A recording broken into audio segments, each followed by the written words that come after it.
ఓం సమర్థ సద్గురు శ్రీ సాయినాథాయ నమః. శ్రీ సాయి లీలామృతము అధ్యాయం 11. భగవంతుడు సర్వజీవులను సృష్టించి సర్వులకు తండ్రి అయ్యాడు. తానే పంచభూతాలై తన నుండే జీవులందరికీ దేహాలు పోషణ ఇచ్చి తల్లి అయ్యాడు. వేదాలు మొదలుకొని సర్వశాస్త్రాలు అనుగ్రహించి ఆప్త వాక్యం చెప్పే మిత్రుడయ్యాడు. సకల సృష్టిని తన ఆధీనంలో ఉంచుకొనడం వలన జీవులకు ఈశ్వరుడయ్యాడు. మహనీయుల రూపంలో అవతరించి గురువయ్యాడు. ఒక్క మాటలో చెప్పాలంటే ఇన్ని రీతుల సర్వజీవుల శ్రేయస్సు కోసం తనను తానే వారికి దత్తం అంకితం అయ్యాడు. భూమి మీద ఆయన ప్రతిరూపమైన సద్గురువు రూపంలో ఆయన అవతరించినప్పుడు తనను ఆశ్రయించిన వారందరికీ కల్పవృక్షము, కామధేనువు, చింతామణి అవుతాడు. అదే శ్రీ సాయి చరిత్ర అంతా. అందుకే ఆయన చరిత్రను శ్రీ సాయి లీలామృతము అనడం సమంజసం. కేవలం మాట మాత్రంతో బాబా ఎందరికో బాధలు తీర్చారు.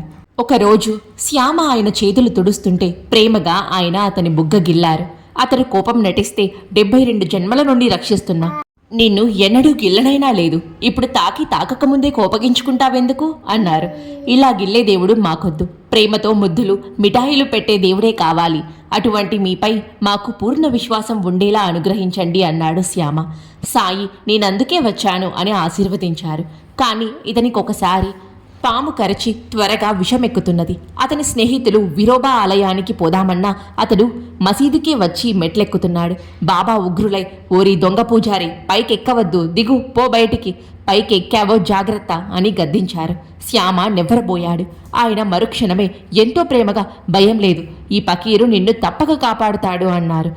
తక్షణమే శ్యామకు బాధంతా తగ్గిపోయింది. అంతకుముందు ఆయన కసిరినది అతని రక్తంలో కలిసిపోయి పైకెక్కుతున్న విషాన్నే. శ్రీమతి మాలంబాయికి క్షయరోగం వచ్చింది. ఏ చికిత్స ఉపకరించకపోయేసరికి ఆమె సిరిడి వచ్చింది. బాబా ఆమెను ఆశీర్వదించి కేవలం దుప్పటి మీద మాత్రమే పడుకోమని, నీరు మాత్రమే త్రాగమని చెప్పారు. వారం రోజులలో ఆమె మరణించింది. నాడు ఉదయం 8 గంటలైనా బాబా చావిడిలోనే ఉండిపోయారు. దహనానికి ఏర్పాట్లు జరుగుతుండగా ఆమెకు తిరిగి ప్రాణం వచ్చింది. ఆమె నన్నెవరో నల్లటి మనిషి ఎత్తుకుపోతుంటే నా కేక విని సాయి వచ్చి నన్ను విడిపించుకొచ్చారు అని చెప్పింది. అంతవరకు ఆమె చావిడిని చూడనే లేదు. అయినా దానిని చక్కగా వర్ణించి చెప్పింది. సరిగా ఆమె లేచే సమయానికి సాయి ఆవేశంతో తిడుతూ సట్కాతో బెదిరిస్తూ ఎందుకు బయటకు వచ్చారో అప్పుడు అందరికీ అర్థమయ్యింది. డాక్టర్ పిల్లేకు నారి కురుపు లేచింది. అతను ఆ బాధ భరించలేక దానిని 10 జన్మలలో అనుభవించేలా చేయమని బాబాకు చెప్పించాడు. సాయి 10 జన్మలెందుకు, 10 రోజులలో చాలు అని చెప్పి అతన్ని రప్పించి తమ దిండుకు ఆనుకోమని చెప్పి సర్వకర్తయైన దైవాన్నే శరణు పొంది ఓరిమితో కర్మఫలం అనుభవించు, ఆయన ఎలా చక్కబెడతారో చూడు అన్నారు. మరి రోజు ఇప్పుడు ఒక కాకి వచ్చి ఈ కురుపును పొడవగానే బాధ తగ్గిపోతుంది అన్నారు. ఇంతలో ప్రక్కనే పనిచేస్తున్న అబ్దుల్లా పొరపాటున పిల్లే కాలు త్రొక్కాడు. అది పగిలి పురుగులన్నీ బయటకొచ్చేశాయి. తర్వాత అతడు కాకి వచ్చేదెప్పుడు అంటే ఆ కాకి వచ్చి కురుపును పొడిచేసింది అన్నారు బాబా. కొద్ది రోజులలో ఆ కురుపు మానిపోయింది. ఎందుకో కానీ అబ్దుల్లాను కాకి అనేవారు బాబా. ఒకసారి మసీదులో ప్లేగు చెలరేగి అందరూ ఊరు విడిచిపోతున్నారు. నందరాం మార్వాడికి కూడా కళ్ళు ఎర్రబడ్డాయి. అతడు భయంతో ఊరు విడిచిపోవడానికి అనుమతి కోరితే సాయి, నీవు పారిపోనక్కర్లేదు, నేనున్నంత వరకు నీకెట్టి ప్రమాదమూ ఉండదు అన్నారు. అప్పుడే అతడికి జ్వరం తగ్గిపోయింది. అలానే 1911లో ఒక వైశ్యుడు తన కుమార్తెను మోసుకొచ్చాడు. ఆమె కాళ్ళు చచ్చుబడిపోయాయి. సాయి ఆమెను ఆశీర్వదించి కొద్ది రోజులు సిరిడిలో ఉండమన్నారు. 3వ రోజు కల్లా ఆమె లేచి నడవసాగింది. అలానే ఆయన గయాసిస్ అనే రైల్వే ఉద్యోగి భార్యకు పక్షవాతం తగ్గించారు. పర్భణి నుంచి ఒకడు వచ్చి తనపై మంత్రప్రయోగం జరిగిందని, దానివలన అన్నం వెంట్రుకల్లా కనిపించి కంపు కొడుతున్నదని, తననెవరూ రక్షించలేకపోయారని చెప్పుకున్నాడు. బాబా అల్లా అచ్చా కరేగా అని ఆశీర్వదించారు. అంతటితో ఆ బాధ తొలగిపోయింది.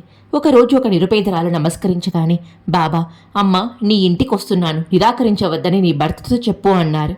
ఆమెకేమీ అర్థం కాలేదు. సరిగా అప్పుడే వాడాలో ఉన్న దీక్షిత్కు ఆ కుటుంబానికి సహాయం చేయాలనిపించింది.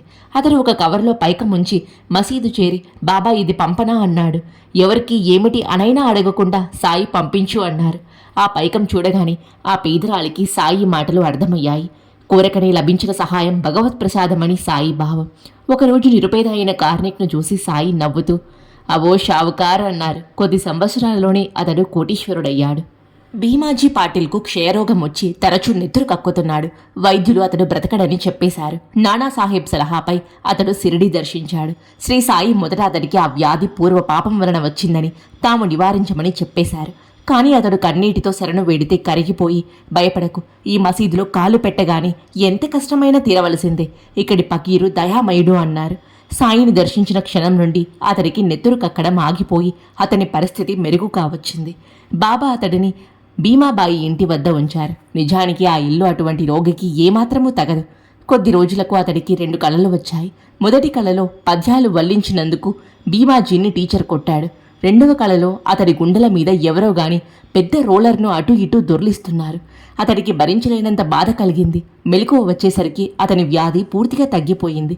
అందుకు కృతజ్ఞతగా అతడు శ్రీ సాయి సత్యవ్రతం చేసుకోసాగాడు. గ్రహ బలం కూడా గురుని అనుగ్రహ బలానికి లోకువే. ఒక జ్యోతిష్కుడు ఒకరోజు బూటీకి గండమున్నదని చెప్పాడు. బూటీతో సాయి, ఏమిటి, నీకు గండమున్నదా? అదేమి చేస్తుందో నేను చూస్తాను అన్నారు. నాడు చీకటి పడ్డాక బూటీ బయటకు వెళ్ళినప్పుడు ఒక పెద్ద పాము ఎదురయింది. కానీ ఏమీ చేయలేదు. ఒకసారి మెరీకర్తో కూడా సాయి, నీకు ద్వారకామాయి తెలుసా? ఇప్పుడు నీవు కూర్చున్నది అదే. ఈ మసీదు తల్లిని ఆశ్రయిస్తే కష్టాలు తొలగుతాయి అన్నారు. అప్పుడు తన చెయ్యి పాములా పెట్టి ఆ పెద్ద మనిషి భయంకరుడే కానీ ద్వారకామాయి బిడ్డలను అతడేమీ చేయలేడు. అతన్ని మనం వినోదంగా కూడా చూడగలం అన్నారు. అతడు ఆ మరుసటి రోజు రాత్రి చీతలి చేరి మారుతి ఆలయంలో బస చేశారు. అక్కడ అతడి ఉత్తరీయం మీద పెద్ద పాము పడుకుంది. కానీ ఏమీ చేయలేదు. సాయి మనలను ఏ రూపంలోనైనా రక్షించవచ్చు. టెండూల్కర్ అనే భక్తుని కుమారునికి జాతకంలో గ్రహాలు దశ బాగలేవని, కనుక అతడు పరీక్షల్లో కృతార్థుడు కాజాలడని జ్యోతిష్కులందరూ చెప్పారు. అంతటితో ఆ యువకుడు భయపడి ఆ సంవత్సరం పరీక్షకే వెళ్లనని పట్టుబట్టాడు. అతని తల్లి ఆ విషయం బాబాతో చెప్పుకున్నది. బాబా, నన్ను నమ్ముకోమని మీ వాడికి చెప్పు. ఆ జాతకాలు జ్యోతిష్కాలు చెప్పిన ఫలితాలు అవతల పారేసి బుద్ధిగా చదువుకోమను, ధైర్యంగా పరీక్షకు వెళ్ళమను, తప్పక పాస్ అవుతాడు అన్నారు. అతడు అలానే చేసి పరీక్ష పాస్ అయ్యాడు. అలానే దామోదర్ రాస్నేకు చాలా కాలం సంతానం కలగలేదు. జ్యోతిష్కులందరూ అతడికి సంతాన ప్రాప్తి లేదని చెప్పారు. కానీ సాయి అనుగ్రహంతో అతనికి బిడ్డలు కలిగిన లీల క్రిందటి అధ్యాయాలలో చూడవచ్చు. ఒకసారి మార్తాండ్ అనే దర్జీవానికి జబ్బు చేసింది. అతడితో సాయి, నీవు నీమ్గావ్లోని డేంగ్లే వద్దకు వెళ్ళు, ఆదరిస్తాడు అన్నారు. అతడు నీమ్గావ్ చేరగానే డేంగ్లే, బాబా నాకు కలలో కనిపించి నిన్ను నా వద్దకు పంపుతున్నానని చెప్పారు. ఇది నీ ఇల్లు అనుకుని కావలసినన్ని నిస్సంకోచంగా అడుగు అన్నాడు. మార్తాండ్ త్వరలో కోలుకున్నాడు. ఒకరోజు యశ్వంత్ దేశ్పాండే అనే భక్తుని తండ్రి సాయిని దర్శించి తనకు కళ్ళు కనిపించలేదని చెప్పాడు. దైవం మేలు చేస్తాడని ఆయన ఆశీర్వదించగానే అతడికి దృష్టి వచ్చింది. మరొక అంధుడు తనకు వారి దర్శన భాగ్యం కలగలేదని బాధపడ్డాడు. తక్షణమే అతనికి దృష్టి వచ్చి సాయిని తృప్తిగా చూశాక మరలా పోయింది. 1912వ సంవత్సరంలో బలరాం దురందర్ సోదరులు సాయిని దర్శించారు. వారితో సాయి, మనం 60 జన్మల నుండి సన్నిహితులం అని చిలిం పీల్చి బలరాంకిచ్చారు. అభ్యాసం లేని అతడు ఎంతో కష్టం మీద పొగ పీల్చాడు.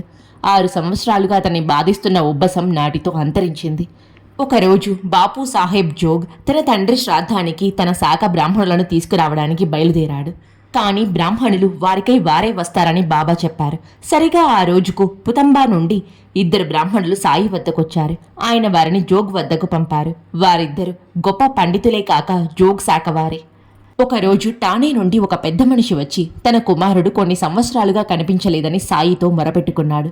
అప్పుడు బాబా అన్నారు, తప్పక త్వరలో నీ బిడ్డను కలుసుకుంటావు. కానీ అతడిని వెంటనే సెలవీయక 2 రోజులు షిరిడీలోనే ఉంచేశారు. 3వ రోజు అతడు మన్మాడు నుండి బొంబాయి వెళ్లే రైల్లో తానే చేరాడు. అప్పుడే బొంబాయి నుండి రైలు వచ్చింది. అందులోంచి అతని కుమారుడు దిగాడు. తండ్రి కొడుకులిద్దరు ప్లాట్ఫారం మీద కలుసుకున్నారు. ఎప్పుడేమి చేయాలో మనకంటే ఎక్కువ బాబాకే బాగా తెలుసునని గుర్తుంచుకోవాలి. అది సబూరి. మండు వేసవిలో ఒక మధ్యాహ్నం ఒక మేకపిల్ల ఎండకు తట్టుకోలేక క్రింద పడింది. సాయి దాని చుట్టూరా తిరిగి దానిపై నీళ్లు చల్లారు. వెంటనే లేచి అది గంతులు వేస్తూ వెళ్ళిపోయింది. కేవలం సాయి సన్నిధే జీవులకు స్వస్థత చేకూర్చగలదు. 1917వ సంవత్సరంలో ఒక పిచ్చి కుక్క గ్రామంలోని ఇతర కుక్కలను తరిమి కరుస్తున్నది. గ్రామస్తులు దానిని చంపాలని తరుముతుంటే అది వచ్చి మసీదులో సాయి వెనుక చేరింది. వాళ్ళు దానిని బయటకు తరమమని కోరితే సాయి వారిని తిట్టి వెళ్ళగొట్టారు. ఆ తర్వాత ఆ కుక్కకు గాని దాని వలన మరే ప్రాణికి గాని ఎలాంటి బాధ కలగలేదు. వారి సన్నిధి పతితులతో నైతిక పరివర్తన కలిగించేది. ఒక యువకుడు త్రాగడం మానుకోలేకుంటే అతడిని సిరిడిలో వారముండమని సాయి ఆదేశించారు. అంతటితో అతనికి ఆ దురభ్యాసం తొలగిపోయింది. అలాగే సాంబారేతో ఆయన, ఇదే నా హెచ్చరిక, నువ్వు త్రాగుడు మానాలి, లేకుంటే నీ కర్మకు నిన్ను విడుస్తాను అన్నారు. అంతటితో ఆ కోరిక అతడికి నశించింది. ఒకప్పుడు పై అధికారి అతన్ని త్రాగమని నిర్బంధించారు. సాంబారే సాయిని స్మరించగానే దీపాలు ఆరిపోయాయి. పక్కనున్న మృతుడు అతని గ్లాసులోని మద్యం త్రాగేశాడు. మరుక్షణమే లైట్లు వెలిగాయి. సాంబారే మద్యం త్రాగాడని తలచి అధికారి సంతోషించాడు.